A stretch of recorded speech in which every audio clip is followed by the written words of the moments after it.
इस माटी को हिंदुस्तान कहते हैं।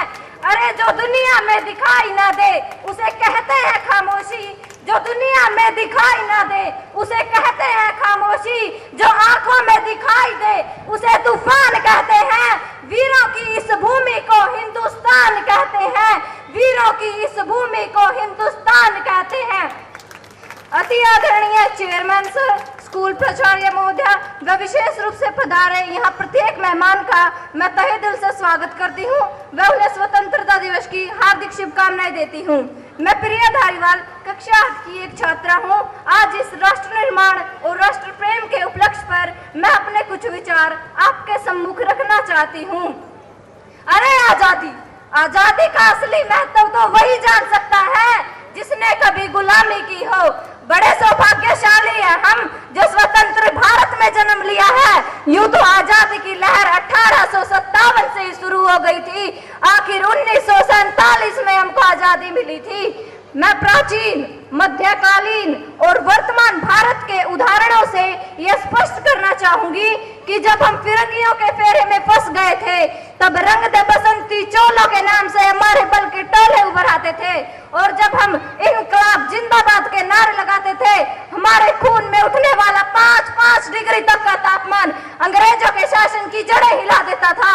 यही नहीं, 65, 66 और 78 के युद्धों में जिन महिलाओं ने अपना सुहाग गंवाया वे अपने घर के हालात कुछ यूं बयां करती कि प्यार भी भरपूर गया, मांग का सिंदूर भी गया, कि प्यार भी भरपूर गया, मांग का सिंदूर भी गया।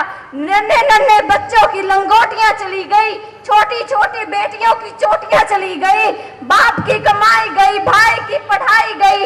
एक ऐसा विस्फोट हुआ पता ही नहीं चला, पूरे विश्व की कई बोटियां चली गई, पूरे विश्व की कई बोटियां चली गई। इस तरह सभी परिवार अपनी देशभक्ति दिखाते थे, क्योंकि जब देश बलिदान मांगता था वह कहता था आ मर मिट जा, यहाँ तक कि फांसी तक आ जाने को कहता था। लेकिन आज देश बलिदान नहीं मांगता, वह केवल मेहनत, लगन और ईमानदारी से इस देश की तरक्की करने को कहता है। और जिस भी मनुष्य में इन गुणों का अवशेष है वही एक सच्चा देशभक्त है।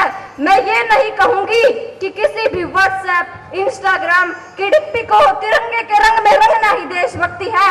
यदि आप कहेंगे कि हाथ में तिरंगा लेना ही देशभक्ति है तो मैं आपसे पूछना चाहूंगी कि फुटपाथ पर नंगे पांव कड़ी धूप में जब एक भूखा बच्चा तिरंगे को निहारता है तो आप कहते हैं कि देखो क्या है इसकी देशभक्ति।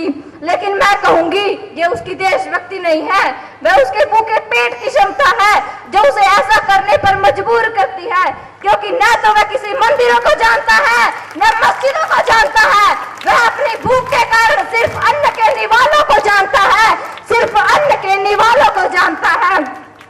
मैं हर आतंकवादी से कहूंगी कि अगर तू परिंदा है ये आसमान तेरा है, और दरिंदा है तो ये पाताल तेरा है। रहना है तो रह इस धरती पर, वरना ये कब्र भी तेरी है और कब्रिस्तान भी तेरा है। ये कब्र भी तेरी है और कब्रिस्तान भी तेरा है। अब तो हमारा तिरंगा भी हमसे ये पूछने लगा है कि क्या बात है भारत, आजकल मैं फहराने से ज्यादा कफन में दफनाने के काम क्यों आता हूँ। महोदय, हृदय तो उस दिन फट गया जब एक बूढ़ी माँ अपने बेटे के चिथड़ों को देखकर बोली कि साहब आप तो भर्ती में इंच भी कम नहीं लेते, मैं आधा कटा हुआ शरीर कैसे ले लूं, मैं आधा कटा हुआ शरीर कैसे ले लूं। महोदय, इन मानवाधिकारों के कारण आतंकवादियों के दंगले की नफंगी आस्ती है और हमारे शहीद हुए जवानों के आंगन की तुलसी रोती है। सिर्फ यही एक ऐसी वो देशभक्ति है जो हर व्यक्ति को इस बात की मजबूर करती है कि तू एक सच्चा देशभक्त है।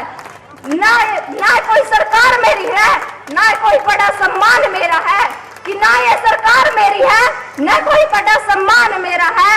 बस इतनी सी बात का गुरूर है मुझे, बस इतनी सी बात का गुरूर है मुझे कि मैं इस देश की हूँ और ये देश मेरा है, मैं इस देश की हूँ और ये देश मेरा है।